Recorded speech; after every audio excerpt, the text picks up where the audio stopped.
আসসালামু আলাইকুম এভরিওয়ান। আজ আমি আপনাদের দেখাবো মিষ্টি দইয়ের লাচ্ছি। এই গরমে ঠান্ডা লাচ্ছি খেতে কার না ভালো লাগে। তো চলুন দেখা যাক কিভাবে বানাতে হয় দইয়ের লাচ্ছি। এই দইয়ের লাচ্ছি বানাতে হলে নিতে হবে 1 কাপ, মেজারমেন্ট কাপের অবশ্যই 1 কাপ মিষ্টি দই। তো আপনারা যদি লাচ্ছি বেশি বানাতে চান তো দইয়ের পরিমাণ বাড়িয়ে দেবেন, আর কম বানাতে চাইলে দইয়ের পরিমাণ কমিয়ে দেবেন। তো 1 কাপ দইয়ের সাথে আমি নিয়েছি 1 গ্লাস ঠান্ডা পানি। তো আপনারা যদি লাচ্ছিটা পাতলা খেতে চান তো পানির পরিমাণ বাড়িয়ে দেবেন, আর ঘন খেতে চাইলে পানির পরিমাণ কমিয়ে দেবেন। এটা আপনাদের ইচ্ছা মতো আপনারা পানিটা মিলিয়ে নেবেন। এখন আমি মিলিয়ে দেব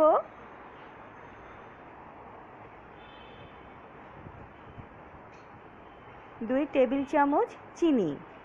ভিউয়ার্স, চিনিটাও আপনারা আপনাদের ইচ্ছে মতো দিবেন। যদি মিষ্টি বেশি খেতে চান তাহলে চিনির পরিমাণ বাড়িয়ে দেবেন, আর কম খেলে কমিয়ে দেবেন। যেহেতু আমার দইটা অনেক মিষ্টি সেজন্য আমি 2 টেবিল চামচ চিনি নিয়েছি।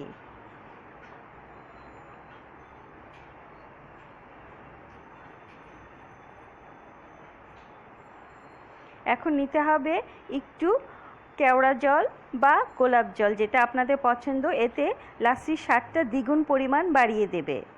তো কেওড়া এবং গোলাপ জল আপনাদের ইচ্ছে মতো অল্প একটু কয়েক ফোঁটা নিলেই চলবে।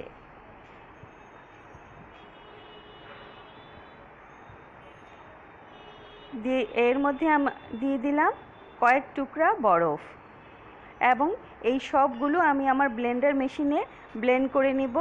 ব্লেন্ড করে তারপর খাওয়ার জন্য পরিবেশন করব। তো ব্লেন্ড করে নিচ্ছি আমি আমার ব্লেন্ডারে। দেখুন ভিউয়ার্স, আমি ব্লেন্ড করে নিলাম। এখন এটা খাওয়ার জন্য রেডি হয়ে গিয়েছে।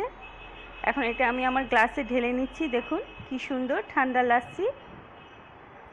আপনারা যদি আরও বেশি ঠান্ডা খেতে চান তবে এর মধ্যে কয়েক টুকরা বরফ দিয়ে দিতে পারেন, তা না হলে এভাবেই যথেষ্ট পরিমাণ ঠান্ডা হবে। তো দেখুন ভিউয়ার্স, হয়ে গেল আমার ঠান্ডা দইয়ের লাচ্ছি। আপনারা অবশ্যই বাসায় বানিয়ে খাবেন এবং আপনার ফ্রেন্ডস এবং ফ্যামিলিকেও অবশ্যই খাওয়াবেন। আর যদি আমার এই ভিডিওটা আপনাদের পছন্দ হয়ে থাকে তাহলে ছোট্ট একটা কমেন্টস করবেন এবং লাইক